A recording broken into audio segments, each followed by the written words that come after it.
Everyone, welcome back to class 2. We're going to wait a little bit for the rest of our classmates to come, and then we'll get started in a little bit.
Okay, we're just gonna start now. Hello, everybody. My name is Barun, and I'm one of the instructors for this Intro to Python bootcamp course. And so I see that some of you guys are here. Some people have told us previously that they couldn't make it today due to some other obligations that they had to attend to.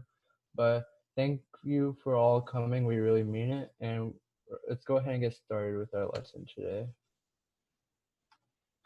So today's lesson is going to be mainly about lists, and we'll be going over the list data type and how lists works, how to manipulate them, and different methods for lists.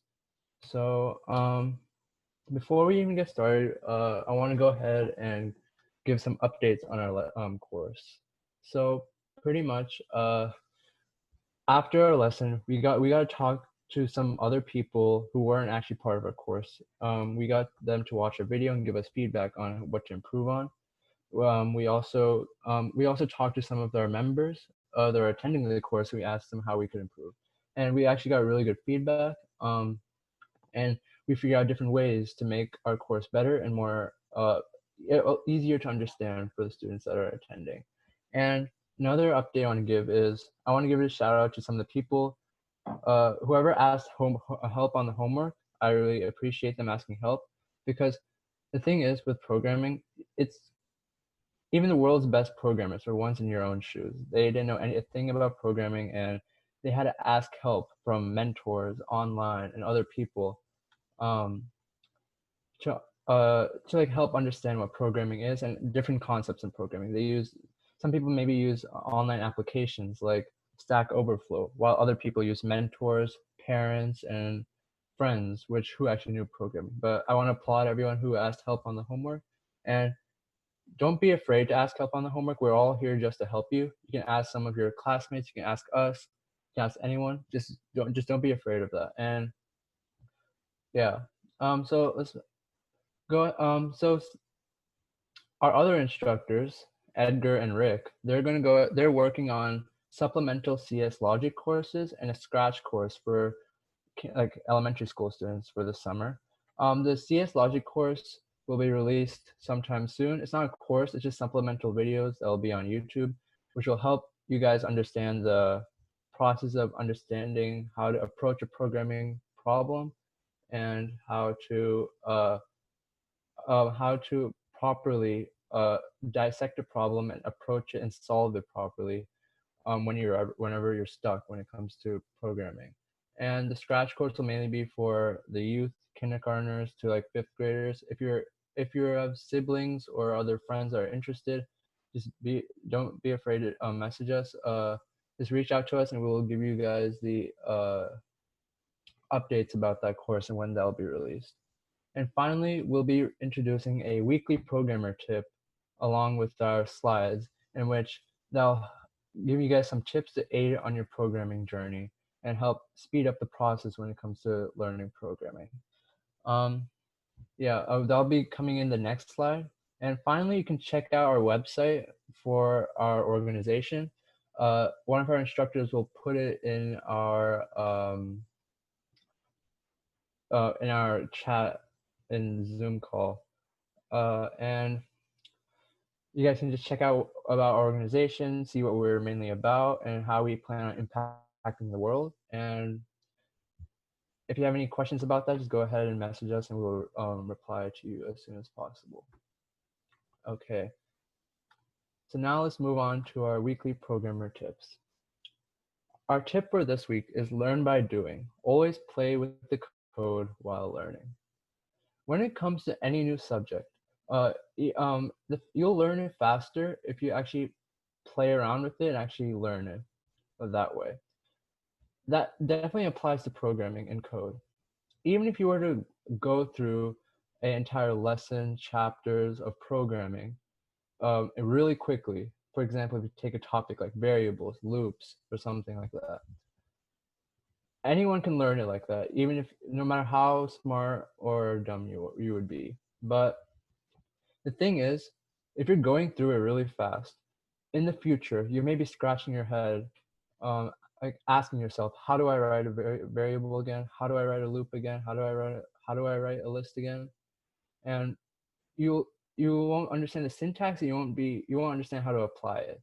So one thing we're trying to emphasize in this course is apply what you're learning and always play around with the code. That way you'll understand how to apply whatever you learn, and at the same time, you'll be able to remember everything for like when it comes to a long term process.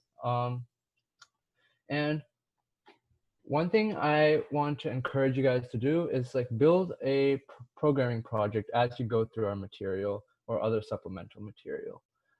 Maybe even a personal project would be great to start off with. For example, when it came to learning Python, I started off by creating a project where I created a tic-tac-toe game.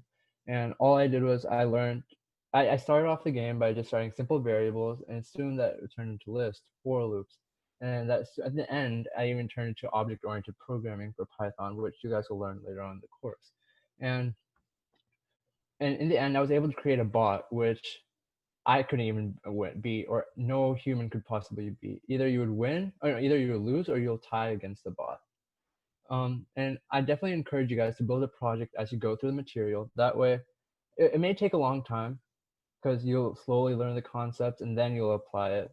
But as you go on in the course and apply the skills within your own personal project, you'll definitely understand everything more, and everything will stay in your head for longer.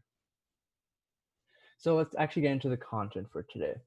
So this lesson will be mainly going over what lists are and different list methods. So what is a list? A list is like a collection of items which is ordered and changeable. You can have a list with your friends' names in it, all the letters in the alphabet, or even numbers. Anything is able to go in a list, and the items don't have to be ordered in any particular way or related in any way. For example, you could have a list, like seen in this example below, with physics, chemistry, and just random dates in it. It doesn't matter. Anything can be in it in any different order.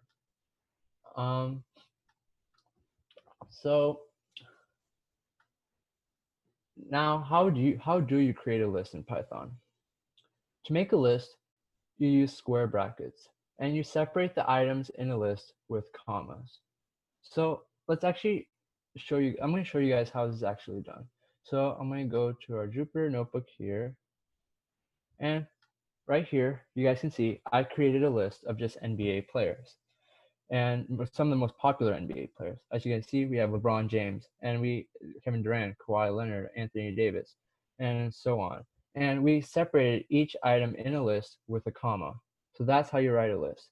So similar to a variable, you can just print out a list using a print statement, and everything will display right here.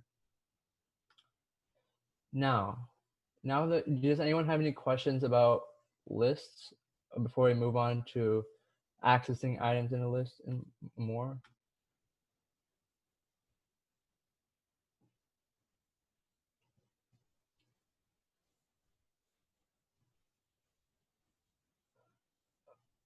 Okay, I'm gonna go ahead and move on to the next slide then.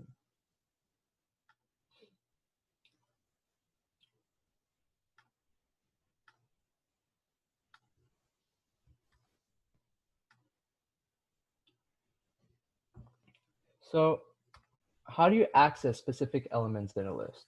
So say you wanted to get some item in a list, because there's multiple items in a list. The way to do that is to tell Python the position or the index of the item you want to get or that's desired. To access the element of a list, write the name of the list, like right here, list name, and follow it with the index surrounded by square brackets. So I'm going to show you guys how that's done. So as you guys can see here, we have our same list, but just popular NBA players. And say we want to get the first item in the list, which is LeBron James. All we would have to do is use a print statement, and inside of it, we put our list name, which is NBA players, and right beside it, we use square brackets. And inside the square brackets, we put our index. But the thing is, with most programming languages, the first, like, every element in a list is off by one. So, for example, LeBron James is 0, Kevin Durant is position 1, Kawhi Leonard, position 2, Anthony Davis, position 3, and so on, just like that. All of it is off by 1. That's just how programming languages work. But as you practice this, it will definitely stay in your head, and you'll be able to apply it easier. But to get the first element in our list, all we have to do is use the index of 0, which is our first element. Now, so when we extract an item out of a list, it acts as that specific data type. So when we take out LeBron James from this list, it acts as a string. So because of that, we can use the .upper method, which converts all of the letters into uppercase, and we can format it that way. Like as you guys see here, if we were to run this code, we get our response to be LeBron James with all cap letters. So say you had a list in which you're constantly updating it and adding new elements to the list every second. But if you wanted to get the last element in the list, how would you do that? If you're constantly updating it, you wouldn't know the exact position of that last element. To do it, all you have to do is use a negative number. -1 indicates the last element in a list. Because you can't get a negative of 0. That's the reason why they use -1 as the last element of the list. And if you want to get the second to last element, it's -2. And Giannis Antetokounmpo is -3, Steph Curry is -4, Anthony Davis is -5, and so on till the beginning of the list. So if you want to get the last element of the list, all you have to do is print, and you have to put the name of the list, which is NBA players, and beside it in square brackets you put the position of the last element, which is -1. And if we were to run this, we get Russell Westbrook as our answer. So let's move on to changing, adding, and removing elements, how to manipulate lists. So before we move on to that, I want to tell you guys something. What you guys should know is that lists are dynamic and adjustable. That means that you can manipulate it, you can do, you can change out the elements, you can remove elements, you can add elements, you can do whatever you want with lists. This is definitely going to be useful to know because later on in this lesson, we'll be going over a different data type in which you can't change the elements inside of that data type. But yeah, so now let's go over the different methods when it comes to changing and adjusting elements in a list.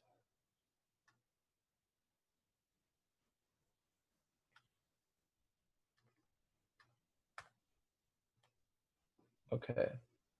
Does anyone have any questions about what we've gone over so far? Just put it in the chat. There was one question. Someone asked, do we need to define the data type for a list? No. For Python, at least, when it comes to Python, you don't really have to define the data type. For example, if you're running in like C++, usually if you want to define an integer, you have to use int value before you even define the variable. But for Python specifically, all you have to do is just, if you want to define a list, all you have to do, for example, let me open up a blank tab. All you have to do to open to create a list is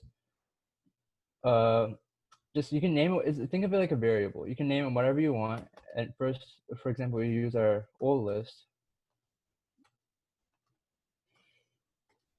And the way that Python knows that the variable you're creating is actually a list is because of the square brackets like this. So as long as you include square brackets, Python will know that that variable is a list data type.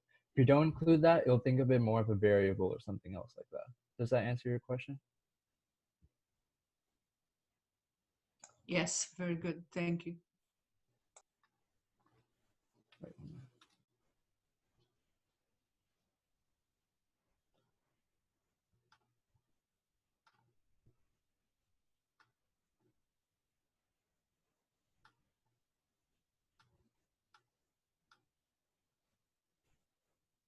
Okay.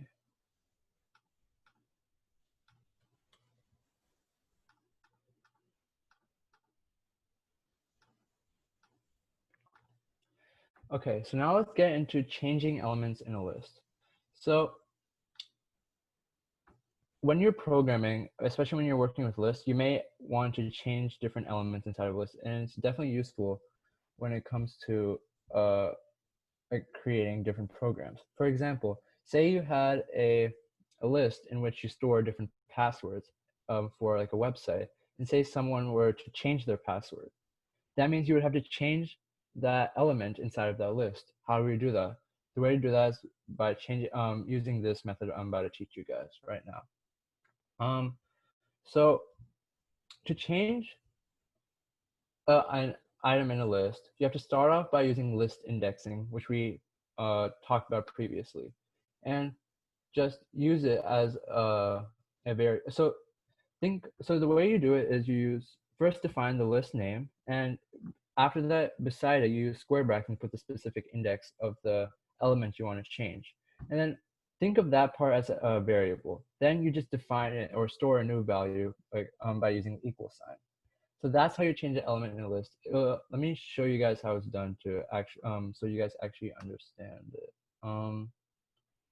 So for example, right here, we have a list of different programming languages.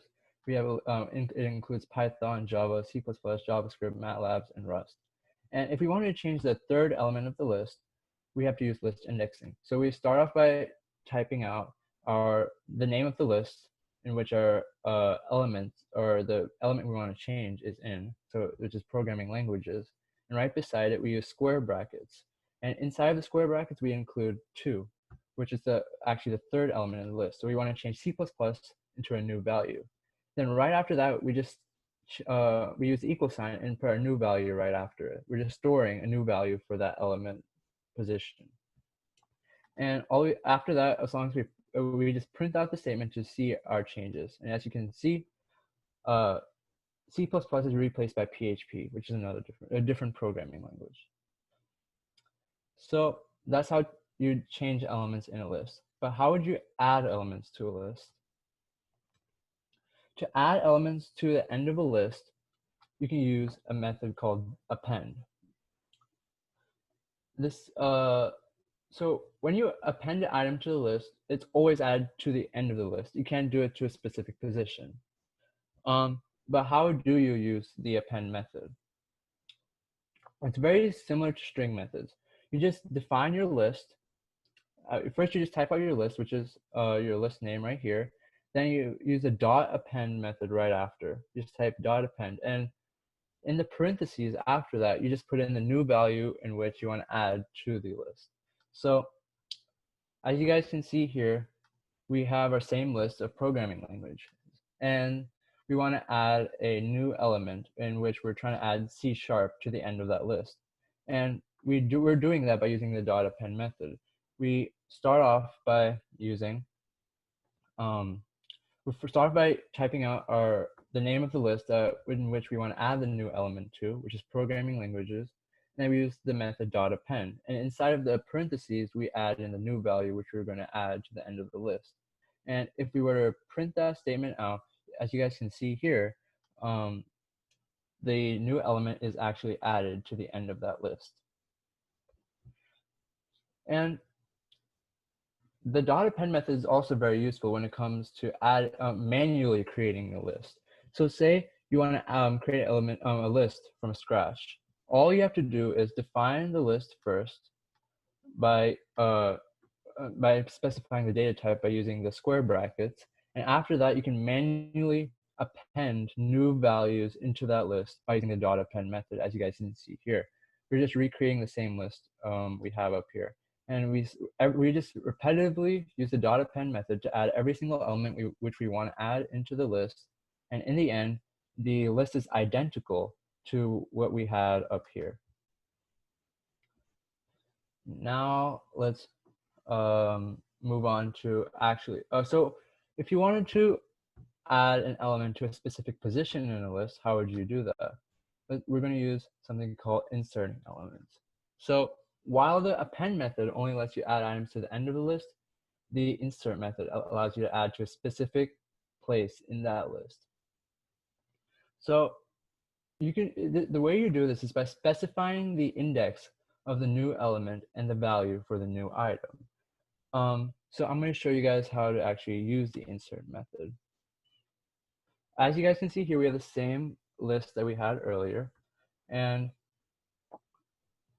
now we want to add C# to the 4th spot in the list because of the one-off method. We have to use 3. So now we start off by typing out the list in which we want to insert the value into, which is programming languages. And we use the dot insert method, and we specify the specific index, which is 3, which is the 4th spot. And we use a comma, and then after the comma, we type out the specific value in which we want to add to the list. And if we were to print this out, we get, as you guys can see here, in the 4th spot of the list, we have C#. And that's exactly what we wanted it to do. So now we've gone over changing elements in a list and adding elements to the end of the list. and adding elements or inserting elements into a specific place in the list. Now let's go over removing elements from a list. Sometimes you may want to remove items from a list, and you can do this simply by knowing the position of the item in which you want to remove from a list, and you can do this by using the delete statement. The way you do this, it's not like a list method. It's not the same format as a list method. Instead, you just type in delete, like DEL, right before the list index, and you just type in the list name and the square brackets and put the specific index of the item in which you want to delete in that list. So I'm going to demonstrate this with our previous example here, in which we have our old list, programming languages, and we want to remove the last element from that list, which is Rust.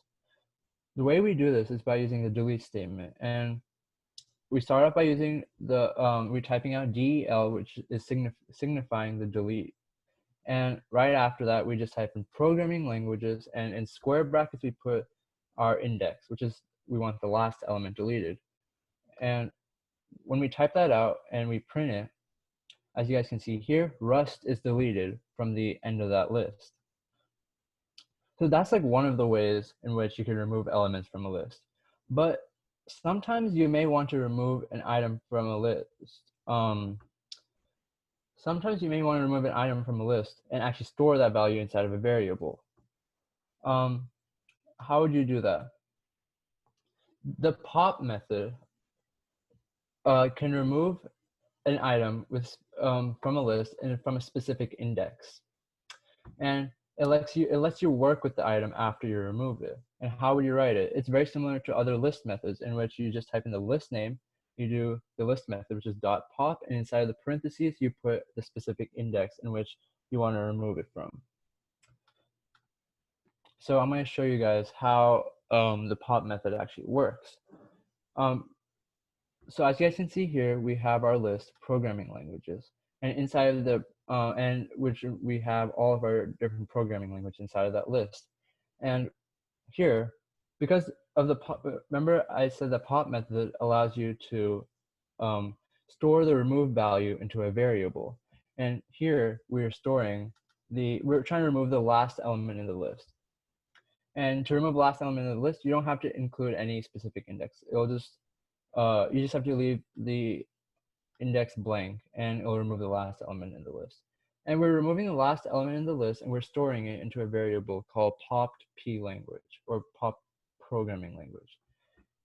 Now, if we were to print out our list after removing the element, as you guys can see here, the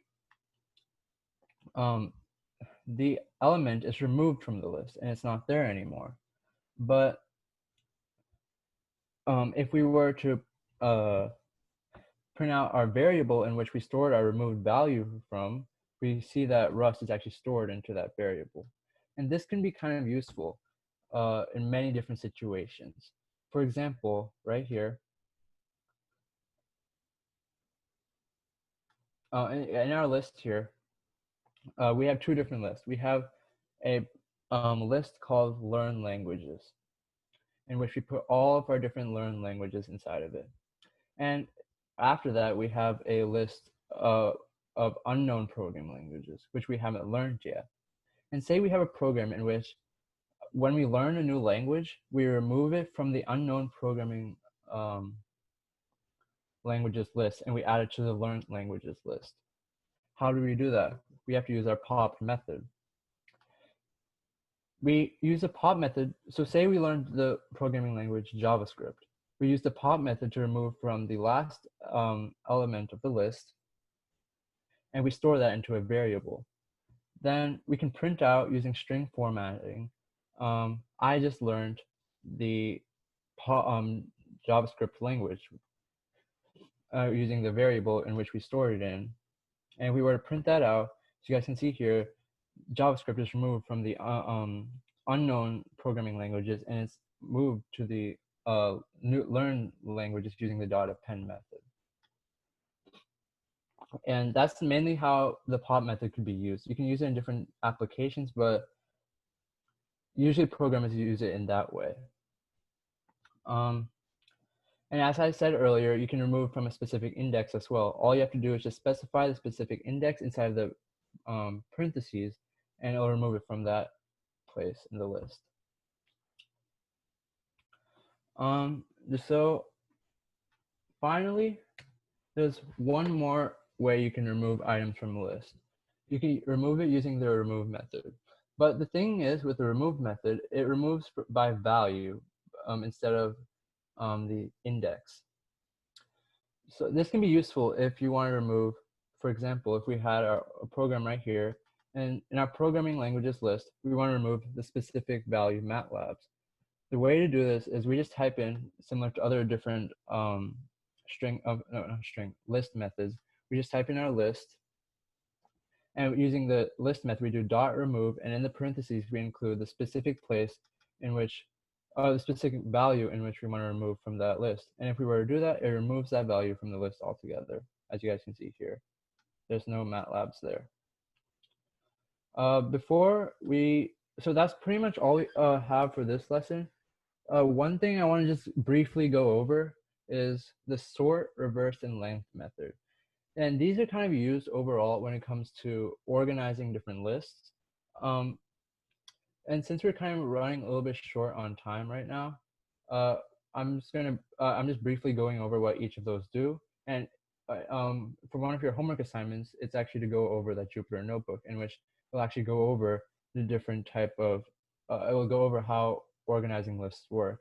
And you guys can do that on your own time. And I'm just going to briefly go over those right now. So the sort, reverse, and length method are some of the methods that are used overall when it comes to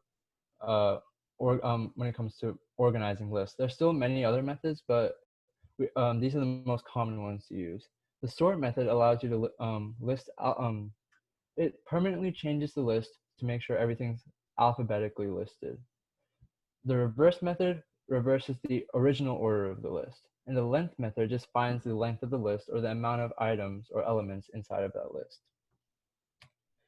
So does anyone have any questions of what we've gone over so far?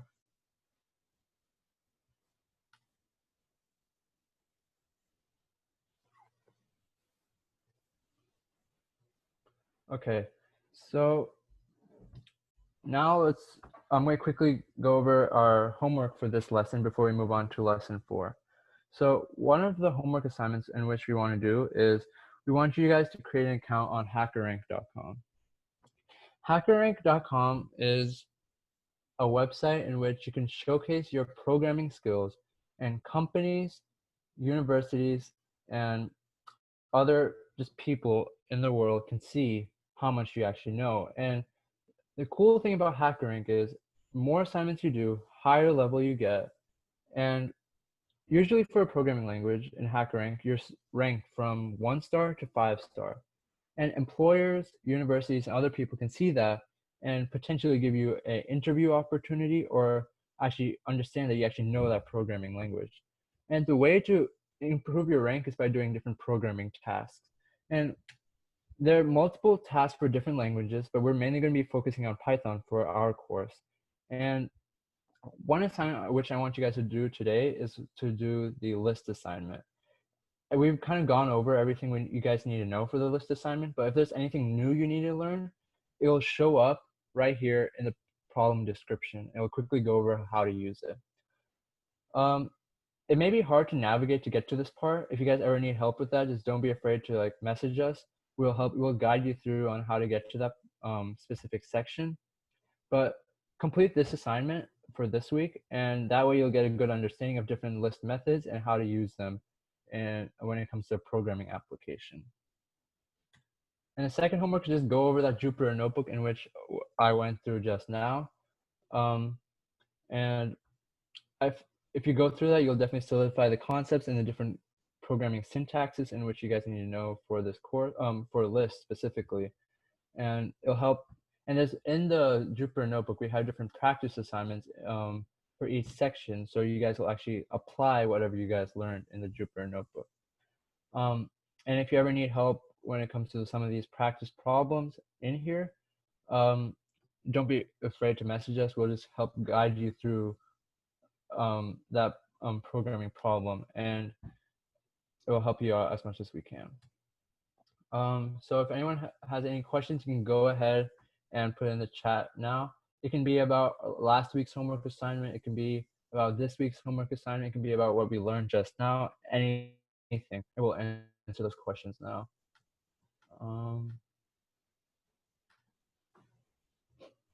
And otherwise, we'll start in another 5 minutes and give everyone a break.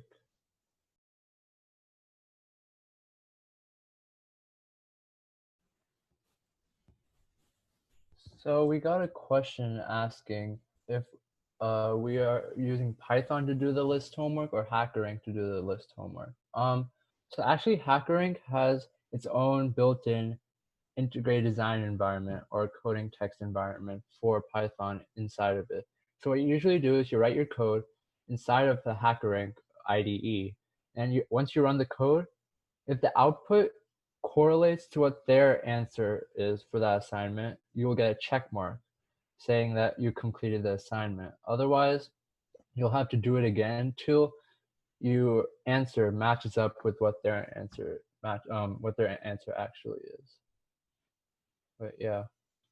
So now if anyone has any more questions, go ahead and put it in the chat. Otherwise, we'll just go ahead and get started with part 2 for our lesson.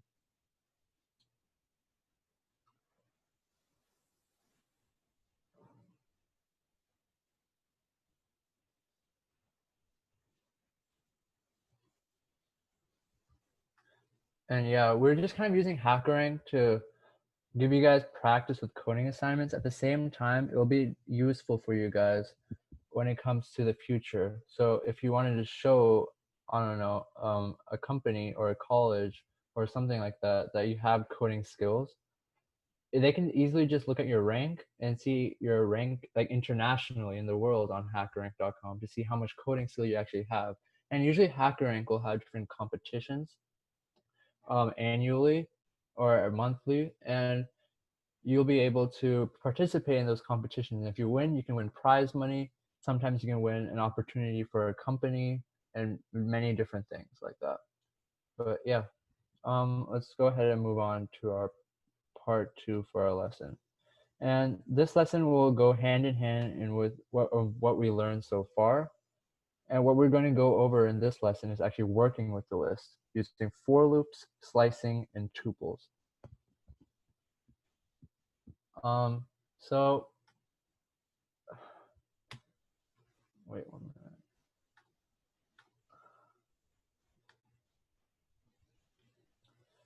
So you'll often want to run through entries inside. So you'll often want to run through entries inside of a list when it comes to performing a task repetitively for each item.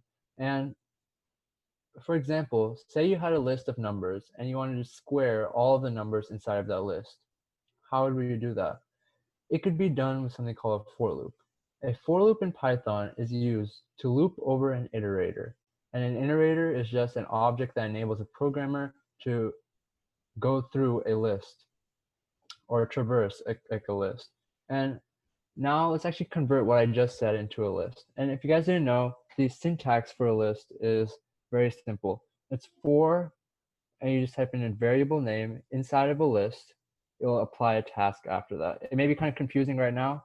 We'll be going over step by step on the syntax of a for loop and how to actually understand it in just a second.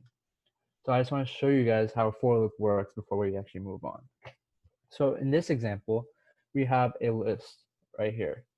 We have a list of just numbers from 1 through 9, and we are using a for loop to go through that list.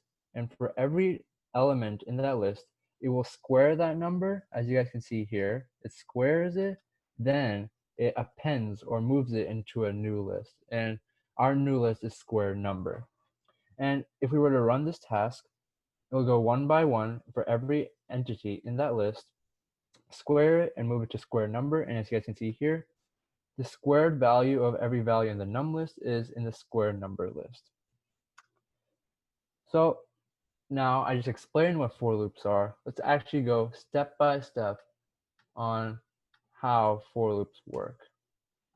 Okay, so let's analyze our code.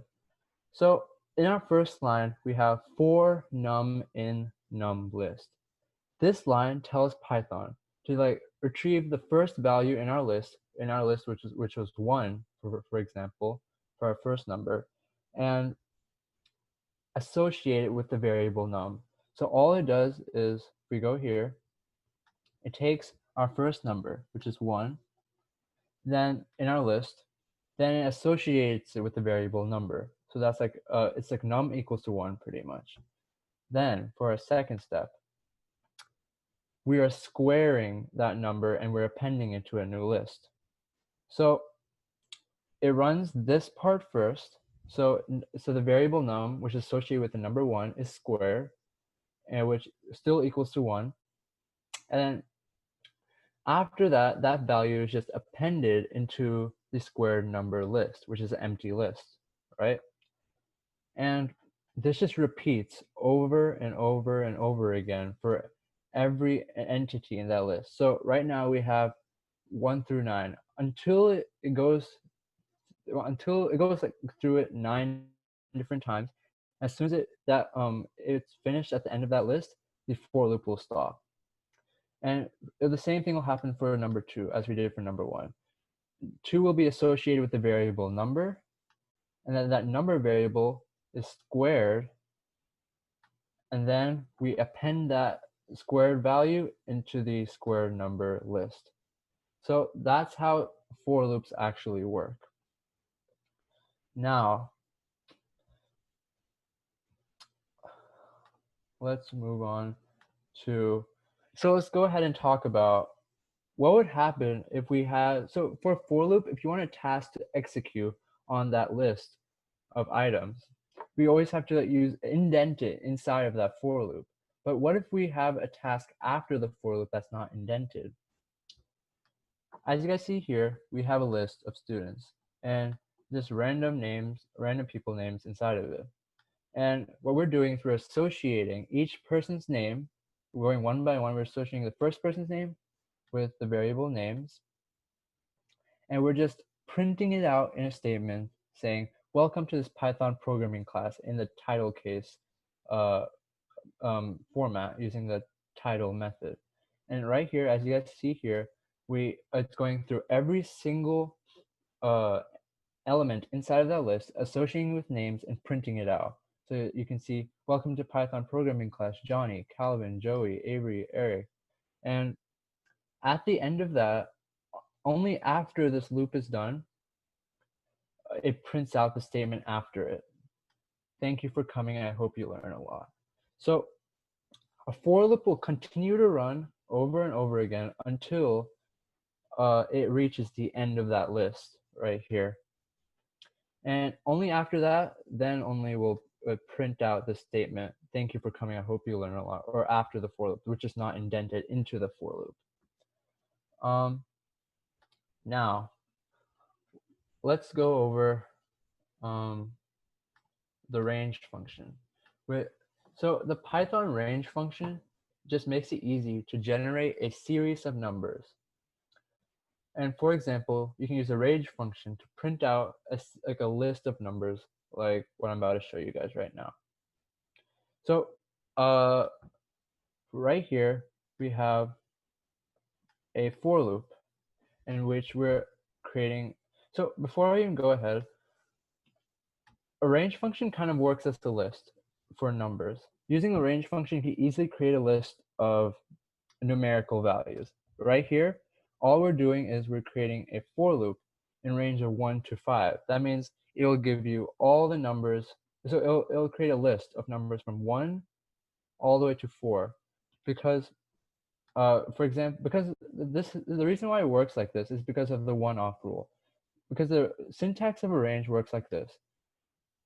You type in range, and inside the parentheses, you start off by putting off the starting number in which you want the whole function to start. Usually, if you don't indicate a number, it'll start off as 0. Then after that comma, you want to put in the ending number, where you want the loop to end. But it's always going to be one off that number because of the one-off rule. So if, for example, here, we want to end it at 4, so we have to type in 5. Finally, after that comma, if you wanted to skip every other, like if you want to skip like every other number or every 3 numbers, you just type it in after the ending number, right? As you guys can see here. That's how the syntax of a range works. If you don't type anything, it'll just go every number one by one by one by one. And for here, all we're doing is we're creating a for loop in which it goes through 1 through 4 and just prints it out. And that's what it's doing right here. And if you ever wanted to create a numerical list using a range function, you have to use something called, you have to use a list function. All that is if you were, so for example, let me remove this. If we were just to create a list with just a range function, 1 to 5, and if we were to print this out, we won't actually get our list. It'll just print out range 1 to 5.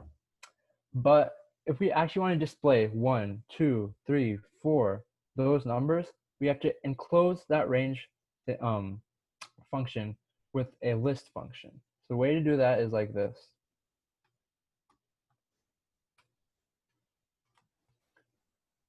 All you have to do is enclose it like this, and in the end, it will print out a numerical list from 1 to 4.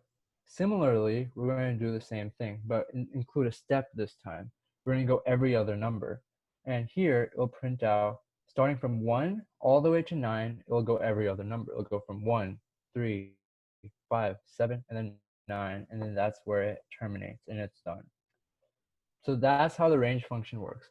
It usually comes in handy for for loops. If you want the for loop to go through 5, 6, 7 different times and execute a task that's repetitive for some variable or some list or whatever. So now let's go over. Now let's go over slicing. So to make a slice, so the way slicing works really is it will split up the list. Say if you want half the list, you can use slicing that way. If you only wanted the list from 2 to 7, you can use list slicing. If you wanted the list from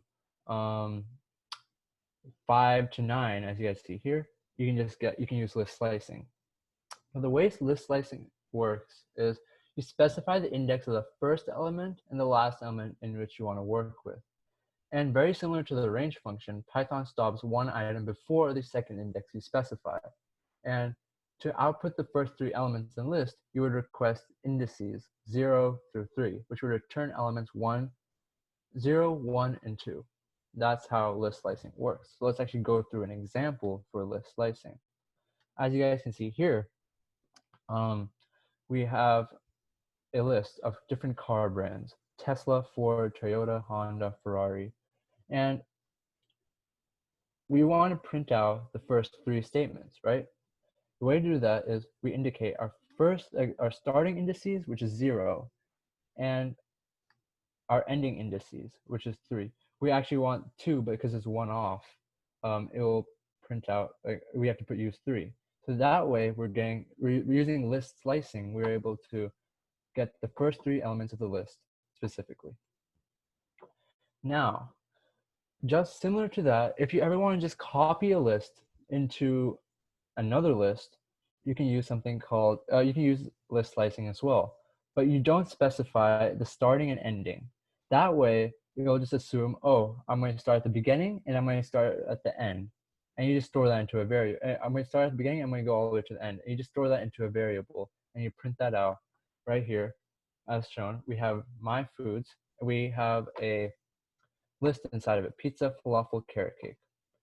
And we just copy that list over using list slicing without indicating a starting indices and an ending indices. And we just copy that over and to a new variable called friends food. And if we just print that out, it's identical to the list above.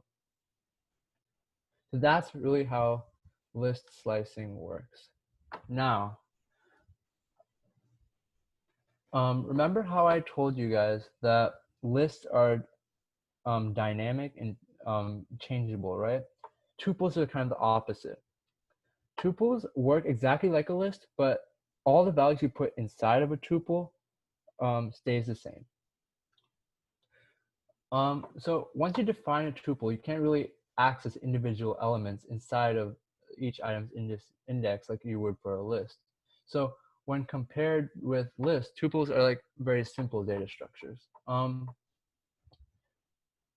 So usually when you use a tuple, you never want to change the values inside of that tuple for the life of that program, throughout that life of the program.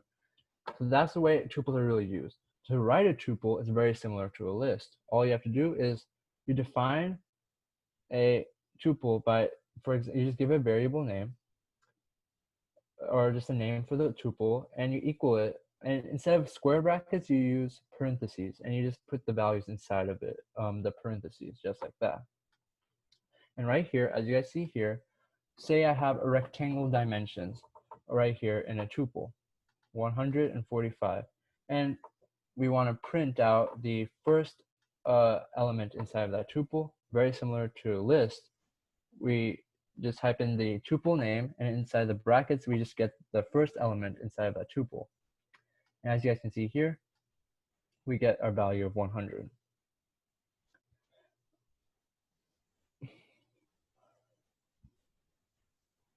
And when it comes to, if you want to modify a tuple, the only way you can modify a tuple is by redefining it and changing the values. As you guys see here, I created dimensions, very similar to the rectangle dimension. I just created dimensions of 200 to 50. And I just printed out the original dimensions as you guys see here using a for loop. Now, if I wanted to adjust the values, as you guys see here, I just multiply those values by 2. I can't use something like a list in which I could just change the values using list indexing. Instead, I have to redefine it altogether and change the values manually. And if I were to print that out, as you guys see here, the values are being changed for the dimensions tuple. So that's pretty much all we have for this lesson.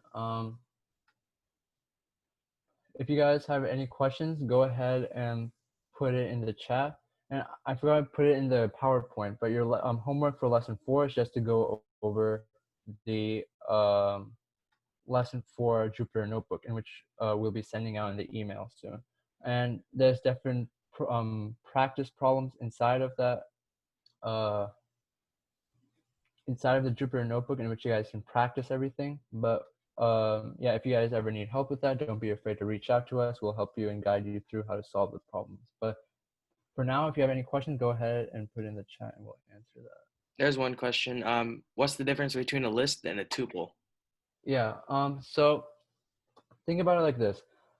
Lists and tuples are exactly the same, but the thing is, a list, the values inside of a list can be manipulated at will at any time using different list methods. On the other hand, tuple is, the values inside of a tuple cannot be changed unless you redefine it.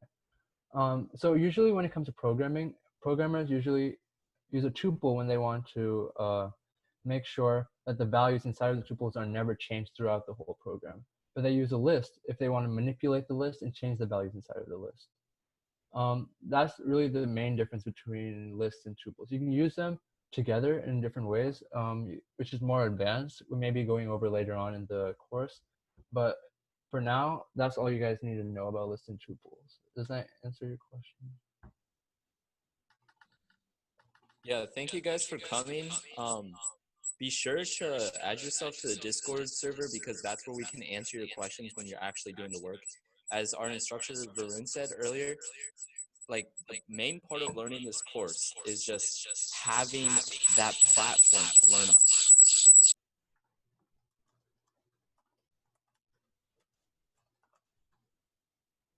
Yeah, like you said, we want to make sure everyone's accountable for doing their work, and we want to kind of build a community with everybody, and make sure everyone's collaborating with each other and working properly. And that's probably one of the easiest ways to reach out to us when you guys have questions about the programming task. But you can also reach out to us using GroupMe or email or anything, and we'll be happy to answer your question at any time.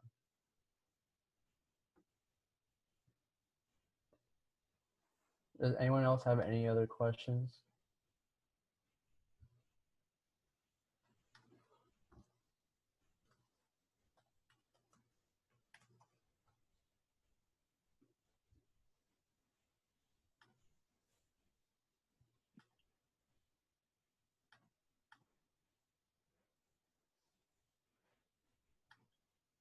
I don't think there are any other questions. Okay. Let's see. Yeah. But one thing, if you guys want to go ahead in the course altogether and just like go ahead and learn more, we'll we'll put different resources to learn Python in our Discord server. We'll also send it out by email soon. And if you just ever want to get ahead, or if you want to learn a new concept, if you were to build a personal programming project, you can go ahead and learn it that way. And you can always come back to our lessons every week to just solidify the concepts and make sure everything you learned actually stays with you. And you'll also have different practice problems throughout. If you're continuing with our course, you'll have different practice problems to actually apply your skills. But also, I also encourage everyone to do the homework because that's where most of the learning actually happens. Programming is a very hard thing to learn, but if you actually apply it, it'll stick with you and it'll help you out in the future. But yeah, that's all we have for today. If anyone else doesn't have any other questions, we'll go ahead and end the call for today. And the so 2 days after the weekly meetings, we'll edit the video and we'll send it out to everybody. So if you guys need a refresher on the topics, and yeah, that's all for today. I'm just gonna go ahead and end it here. Thank you for coming, everyone. Thank you for coming, guys.